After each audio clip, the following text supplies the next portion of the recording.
Greetings and welcome to another Sims 4 pack is already out. When is this gonna end? Seriously folks, Realm of Magic is the 30th pack for this game now, with a rumored University pack looming large on the horizon. But for now, it's all about the 8th game pack Realm of Magic, a $20 add-on released on September 10th, 2019. And as the title suggests, its focal point is on giving Sims magical abilities, being only the second pack dedicated to the idea since The Sims Making Magic back in 2003. Of course, there's been no shortage of supernatural gameplay in the Sims series since then, but Realm of Magic takes a more focused approach similar to the Vampires game pack, where an old idea is reimagined and remixed to hopefully provide an experience that's more elaborate than what we've seen before. In this case, that means Sims can now embrace the lifestyle of a spellcaster, which is a combination of witch, wizard, shaman, alchemist, and overall chaos bringer with a god complex. Becoming a spellcaster begins in the new world of Glimmerbrook, a quiet little neighborhood that's rather plain at first glance. Nonetheless, it holds a hidden secret that isn't hidden or secret at all. A huge magic portal sticking out like a sore thumb at the top of this waterfall. Entering the portal will teleport your Sims to the Realm of Magic itself, creatively called the Magic Realm. This is an instantly spellbinding location featuring 4 stony islands floating within a lavender void.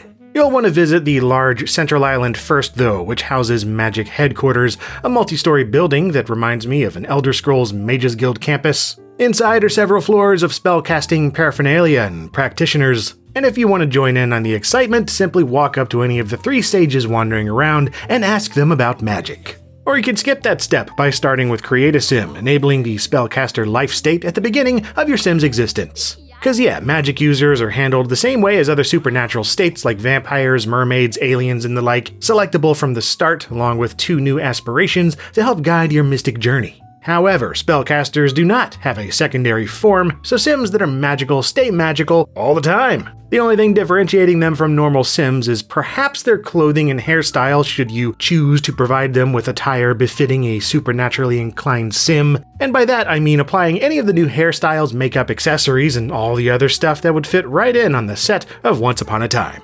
Curiously, there are no new hats of the traditional witch or wizard variety. I don't know if this is done on purpose to differentiate spellcasters from witches and wizards, or if it's a glaring oversight because The Sims 4. Either way, tick that spellcaster checkbox or make your existing Sim complete a brief fetch quest and congratulations! You're now a game-breakingly capable mage with disturbingly powerful abilities. Seems a tad careless on the part of the elder spellcasters, but whatever, you can electrocute Sims with your brain, so I'll let it slide. As immediately enjoyable as this is though, it's still a good idea to use caution when recklessly doling out your newfound strength, since there's a real chance of overloading your magical charge and exploding into a cloud of enchanted death.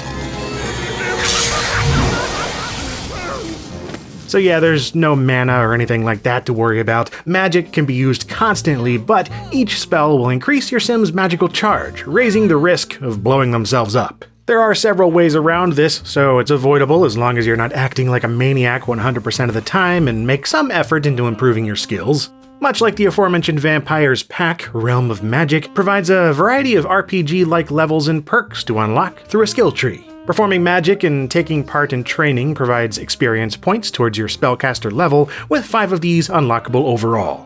And along the way, you'll unlock talent points to commit towards earning greater powers and shorter cooldowns, with a new row of perks unlocking on each level. You also have a spell book containing 24 spells and 15 potions to learn, divided up into 4 schools of magic: Practical, Mischief, Untamed, and Alchemy. The first 3 can be performed at any time once you learn them, increasing your magical charge, while Alchemy consists of creating and ingesting potions that all have a chance of failing in the form of a hex. And naturally, potions are made by mixing ingredients and brewing them together in a cauldron, either alone or with the help of up to 3 other Sims. Or you can just make giant bowls of chili or macaroni and cheese. Whatever, man, you do you. Items from all around the Sims 4 world can be used in potions, but the Magic Realm in particular features a garden for providing a few of them. It's mostly just a convenient location to harvest things like frogs, valerian root, and mandrake, and not much else. It does have an abandoned greenhouse, but you can't go inside of it, so who cares?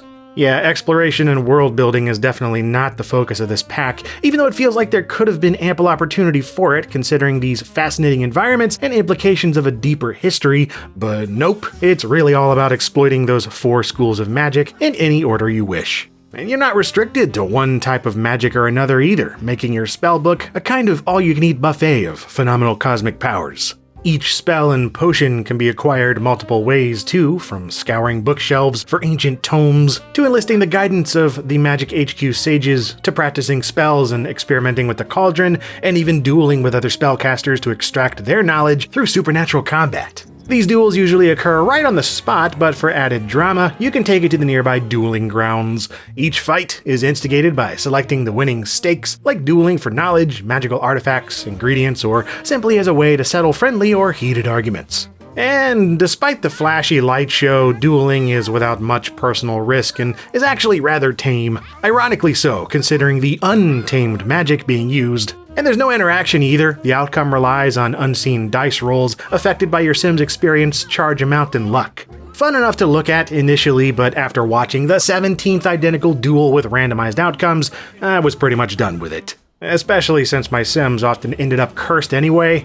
Yeah, one potential outcome of frequent magic usage is making the situation inadvertently worse than it was before. And that's true for almost every magical activity. Dueling, spellcasting, potions stuff, all of it has a chance to go wrong and inflict a curse or 3 on your Sim. Curses will stick to a Sim, making bad things happen until they can reverse it with, you guessed it, even more magic. So learning new spells and potions simultaneously makes life better and increases the chance of it getting crappier, snowballing into a chaotic reality where you're constantly trying to become more powerful, ruining your life, then seeking even more power so you can correct what you ruined. Power corrupts and absolute power corrupts absolutely, yeah, pretty much. But come on, having the ability to turn an annoying coworker into a cactus and set them on fire with a wave of your fingertips is delightfully absurd. And there's something truly enchanting about grinding for experience points by wishing fully roasted chickens into existence and then setting them ablaze for hours on end. Then there's the surreal experience of quickly cloning yourself to hang out with your doppelganger.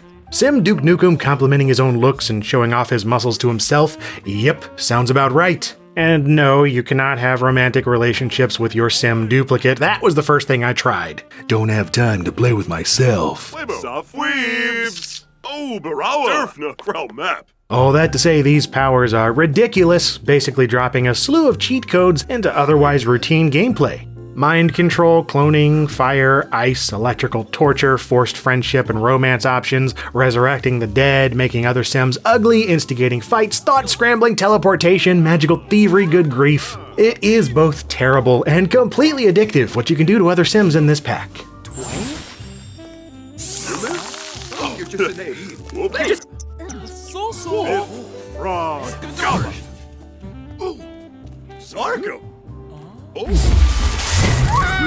One thing I haven't mentioned yet are wands and brooms, both of which are here, but neither really matter. Caster's Alley is the primary spot to find these, which doesn't appear to be an alley at all, so the naming confuses me. I suppose a cramped Harry Potter-like Diagon Alley would be tricky to navigate, so okay, it's an open-air shopping center instead. It still serves the same purpose of selling all sorts of useful magical thingies, but as I mentioned, wands and brooms really are optional, simply acting as props to whip out when you feel like it. Sims can use wands while practicing magic, or choose not to, they just kind of exist. And brooms work exactly like other methods of fast travel, like meditation, teleporting, and taking on bat or mist form as a vampire. They just take a Sim straight up into the air and straight back down in another location, underwhelming.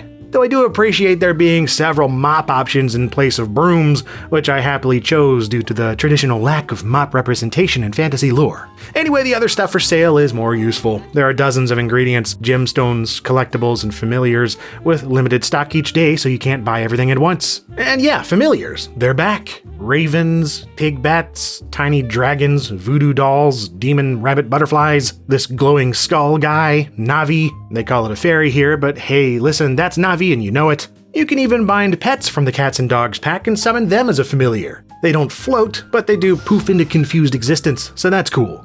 As for what familiars do, well, besides serving up a snarky quip on occasion, the floating ones all help with your day-to-day magical routine. They can assist with their own reserves of magic during duels, and even save you from death if you don't have the potion for it. Cats and dogs, well, they're still cats and dogs doing all the cats and dogs things as before. They can also wander off and forage for magical items though, so that's nice. Familiars are also the only magical thing child Sims can interact with, since they can't use magic until their teenage years. That being said though, magical children are a thing, with bloodlines having been introduced in Realm of Magic. So if a spellcaster has a kid, the kid will have an ability boost if they pursue magic in the future, and this increases up to 3 levels depending on how long-lasting the bloodline is. Good incentive to play through multiple generations of Sims, something I admittedly don't do very often. What I do often do is check in on the Sims 4 chairs situation, of which Realm of Magic provides 3 new chairs and a stool, each with an appropriately ornate style. Really though, there's a lot of bewitching new stuff on offer, a welcome addition if you're into the whole spooky fortune teller living in a gothic mansion aesthetic. It all fits in nicely with the new configurable stairs too, which I'm happy to say were added to The Sims 4 free of charge in a recent patch. And that's The Sims 4 Realm of Magic. As far as wish fulfillment packs go, this pack is probably the wishingest fulfillmentest one yet. Practically anyone can use magic at any time, so it's easier than ever to create your ideal Sim existence using crazy godlike powers and also ruin the lives of anyone you see fit. Realm of Magic is absolutely game-breaking stuff, and it makes no apologies for it. And if that's the kind of wild digital fantasy you desire, then for $20 this pack delivers that. Arguably, it warps the balance of the rest of the game with how much it rewrites the rules, so if you're looking for realism, then I don't have to tell you to stay away from this one, especially since spellcasters aren't limited to the Realm of Magic itself, spawning all around the world, performing supernatural nonsense in public, hosting duels in the middle of downtown, and blasting children in the head as collateral damage. So yeah, even though I won't be keeping it installed since it blatantly clashes with almost every other aspect of The Sims 4, I can't help but admire it a bit for the sheer absurdity and chaos it provides for the type of player that wants that.